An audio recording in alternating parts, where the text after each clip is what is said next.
நான் ஒன்றும் பெருசாக பார்க்கல. நான் கருத்து சொல்கிற அளவுக்கு அவர் கட்சியிலேருந்து விலகி ஒரு இயக்கத்தை தொடங்கி இருக்கிறாரு. அது அரசியல் கட்சியாக மாறுமா மாறாதான்னு எனக்கு தெரியாது. பாரதிய ஜனதா கட்சியில் அவரை சரியாக மதிக்கவில்லை, பயன்படுத்தவில்லை என்றுதான் அவர் பேட்டியிலிருந்து நான் உணர்கிறேன். அது உண்மையா இல்லையான்னு தெரியாது. அவர் விலகி இருக்கிறார், ஒரு இயக்கத்தை தொடங்கி இருக்கிறார். அவருக்கு என்னுடைய வாழ்த்துக்கள். தமிழ்நாட்டின் ஆட்சி அதிகாரத்திலிருந்து திராவிட கட்சிகளை அகற்றும் ஒரு முயற்சியாக தான் தாவேகாங்கிற ஒரு கட்சி ஆரம்பிக்கப்பட்டது. அதுக்கு மறைமுகமா RSS பாஜக ஆதரவு இருக்கு ஒரு கருத்து பரவலா இருக்கு. அது எப்படி எனக்கு தெரியும். தாவேகா பாரதிய ஜனதா கட்சியை பொறுத்தவரையில் ஐடியாலஜிக்கல் எனிமி, கொள்கை ரீதியாக கருத்தியல் ரீதியாக எதிரி என்று சொல்லிவிட்டார். மதச்சார்பின்மையை ஏற்றுக்கொள்கிறார்கள், மாநில உரிமைகளை பாதுகாப்போம் என்று சொல்கிறார்கள். இந்த இரண்டு பொருள்கள் போதுமே அந்த தமிழக வெற்றி கழக அரசை ஆதரிப்பதற்கு. இந்த இரண்டு காரணங்கள் போதும். மதச்சார்பின்மை, மாநில உரிமைகள் என்ற அடிப்படையான கொள்கைகளிலிருந்து விலகாத வரை அவர்களை ஆதரிப்பதில் என்ன தவறும் கிடையாது. நான் இந்திய கம்யூனிஸ்ட் கட்சி, மார்க்சிஸ்ட் கம்யூனிஸ்ட் கட்சி அவர்கள் தலைவர்களோடு பேசினேன். இதைத்தான் சொல்கிறாங்க. மதச்சார்பின்மை, மாநில அரசு, மாநிலத்தினுடைய உரிமைகள் இவை பாதுகாக்கிறேன் என்று சொல்கிறார். அவருக்கு ஆதரவு தருவதில் என்ன தவறு? ஆதரவு தராது இருந்தால் ஒன்று மறுதேர்தல் வந்திருக்கும். மறுதேர்தலை யாராவது விரும்பியிருக்கலாம். தமிழக மக்கள் விரும்பவில்லை என்பதுதான் என்னுடைய கணிப்பு. ரெண்டாவது, மறுதேர்தல் வர்ற வரைக்கும் குடியரசுத் தலைவர் ஆட்சி தான். குடியரசுத் தலைவர் அரசு என்பது பாரதிய ஜனதா கட்சி அரசு. ஆக பாரதிய ஜனதா கட்சி பின் வழியாக வந்து அரியணை கட்டலிலே அமர்ந்து விடும். ஜனாதிபதி ஆட்சி, ஆளுநர் ஆட்சி என்பது பாரதிய ஜனதா கட்சி ஆட்சி தான். அதை ஒருபோதும் ஏற்றுக்கொள்ள முடியாது. இந்த இரண்டு விபத்துகளை தவிர்ப்பதற்காக எங்கள் தலைமை முடிவெடுத்தது.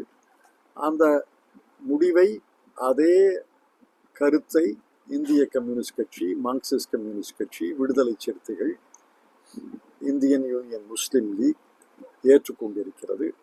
ஆக நாங்கள் எங்களுடைய நிலைப்பாடு பொதுவான நிலைப்பாடு தான்.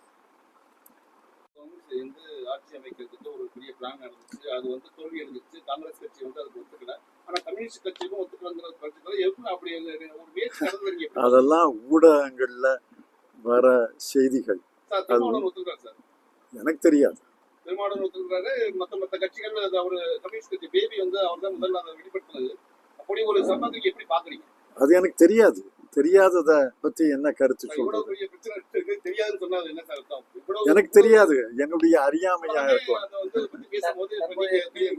என்னுடைய அறியாமை, உங்களுடைய அறிவு கூர்மை, அவ்வளவுதான். எனக்கு அறியாமை. இப்பதானே ஆட்சிக்கு வந்திருக்காங்க. அதுல 31 அமைச்சர்கள், சட்டமன்றத்துக்குள்ளே அனுபவம் இல்லாதவர்கள், 101 சட்டமன்ற உறுப்பினர்கள் முதல் முறையாக சட்டமன்றத்துக்குள்ள வந்திருக்காங்க. அவர்களுக்கு அவகாசம் கொடுக்கணுமா இல்லையா? எந்த அரசுக்கும் அவகாசம் கொடுக்கணும். 10 ஆண்டுகள்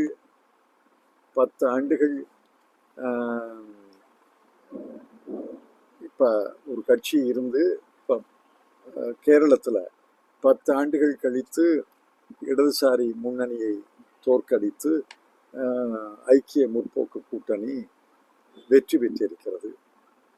திரு சதீஷன் அவர்களுக்கு என்ன அவகாசம் கொடுக்கிறோமோ அதே அவகாசத்தை தானே திரு விஜய் அவர்களுக்கும் கொடுக்க வேண்டும்.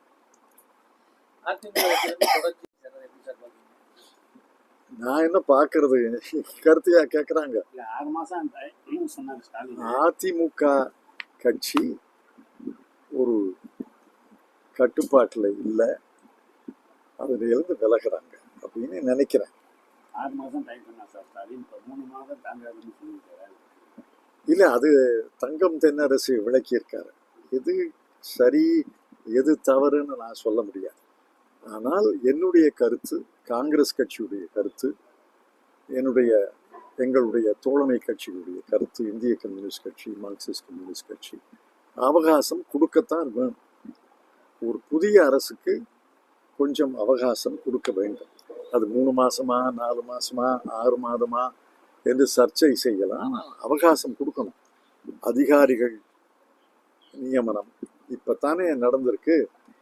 அந்த அமைச்சர்கள் எல்லாம் துறையினுடைய நுணுக்கங்களை தெரிந்து கொள்ள வேண்டும். அதுக்கு இடையில நன்றி தெரிவிக்க வேண்டும். தொகுதி வாக்காளர்களை, தோழர்களை சந்திக்க வேண்டும். நிறைய குறுகிய காலத்தில் இவ்வளவு வேலைகளை பார்க்கணும்னா அவங்களுக்கு அவகாசம் கொடுக்கணும்.